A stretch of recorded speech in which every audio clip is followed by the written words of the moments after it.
लोकसभा सांसद और आप नेता संजय सिंह ने आज हरियाणा में जनसभा को संबोधित करते हुए बीजेपी सरकार पर जमकर निशाना साधा।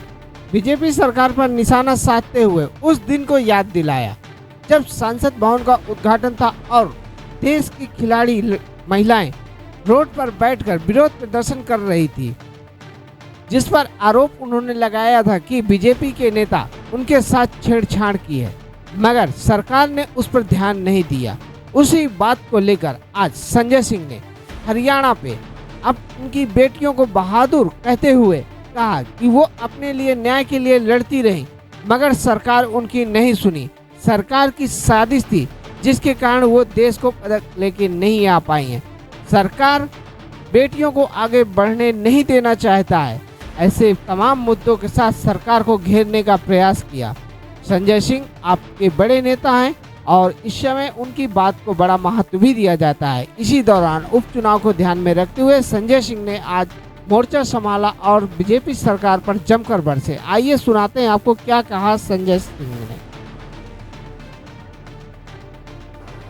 ज्यादा दूर मत जाओ, यहां की बेटी की बहादुरी का इतिहास देख लो। विनेश फोगाट, हरियाणा की वो बहादुर बेटी जो अपने हक और अधिकार के लिए लड़ते हुए संसद भवन का उद्घाटन जिस दिन हो रहा था, विनेश फोगाट को घसीटा गया, मारा गया, पीटा गया। हरियाणा के लोगों, इस अपमान को भूलना मत। अपने बेटी के अपमान का बदला ले लेना। इस बार चुनाव में बीजेपी को पराजित करने का काम करना। विनेश फोगाट के साथ गहरी साजिश रची गई है, वरना स्वर्ण पदक लेकर वो हरियाणा में लौटती और आप लोग गर्व से कहते हरियाणा की बेटी स्वर्ण पदक लेके आई है। देश को गर्व है उसके ऊपर, लेकिन साजिश की गई, छल पर पंच किया गया, उनको जानबूझकर स्वर्ण पदक जीतने नहीं दिया गया।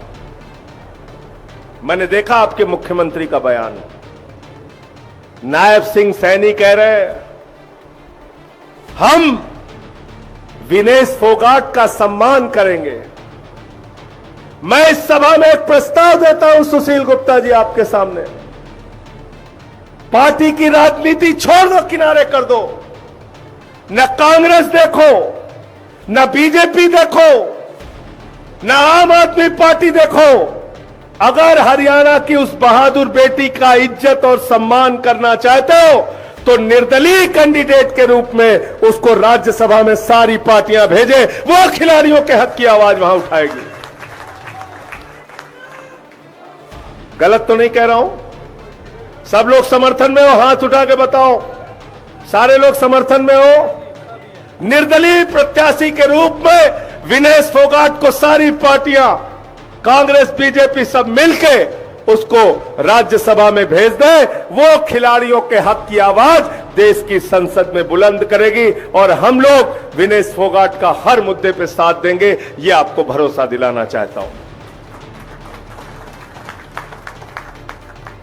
ऐसी नाइंसाफी, इतना अत्याचार, इतना जुल्म, तो इसलिए साथियों और दोस्तों याद रखना इन बातों को।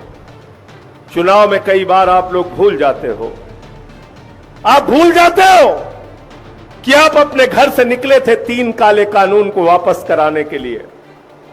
मैं उस समय संसद में था, सुशील गुप्ता जी हमारे साथ थे। वो किसानों के खिलाफ काला कानून लाया गया, मैंने आवाज लगाई ये कानून वापस ले लो। सरकार ने हमारी आवाज नहीं सुनी, हम आगे बढ़े, आगे बढ़ते गए। टेबल पे खड़े होके मैंने माइक तोड़ दिया, मैंने कहा हम किसानों के खिलाफ कानून नहीं बनने देंगे। बीजेपी वालों ने कहा संजय सिंह ने मर्यादा तोड़ दी, मर्यादा तोड़ दी। मैंने कहा तुम किसानों की हड्डियां तोड़ोगे तो मैं माइक तोड़ूंगा, तुम्हारे यहां चुप बैठने के लिए नहीं आया हूं। यह संसद जोकराई करने के लिए नहीं बनी है। देश की संसद फर्जी भाषण देने के लिए नहीं बनी है। देश की संसद देश की जनता का हक छीनने के लिए नहीं बनी है। देश की संसद किसान और नौजवान के खिलाफ कानून बनाने के लिए नहीं बनी है। और अगर ऐसा काम देश की संसद में होगा तो उसके खिलाफ आम आदमी पार्टी के सांसद अग्रिम पंक्ति में खड़े होकर विरोध करेंगे। यह मैं आपको यकीन और भरोसा दिलाना चाहता हूं। और हमने किया, विरोध किया जब भी कुछ गलत होने को हुआ। इसलिए मैं आपसे कहना चाहता हूं, जब अपना वोट देने के लिए जाना तो अपने उन भाइयों का चेहरा याद करके जाना जिनके ऊपर लाठियां बरसाई गईं, आंसू गैस के गोले छोड़े गए। याद करके जाना 750 किसानों की शहादत को। याद करके जाना, किसान सिंचाई के लिए पानी मांगने जाता है तो उसको लाठियां मिलती है, बिजली मांगने जाता है तो लाठियां मिलती है, खाद की बोरी मांगने जाता है तो लाठियां मिलती है, फसल कताब मांगने जाता है तो लाठियां मिलती है। अरे अडानी को पूरा इंडिया नीलाम करते हो और किसान को लाठियां देते हो, यह व्यवस्था हमें मंजूर नहीं है। किसान को उसका हक देना होगा और आम आदमी पार्टी किसान के साथ पहले खड़ी थी, है और आगे भी रहेगी।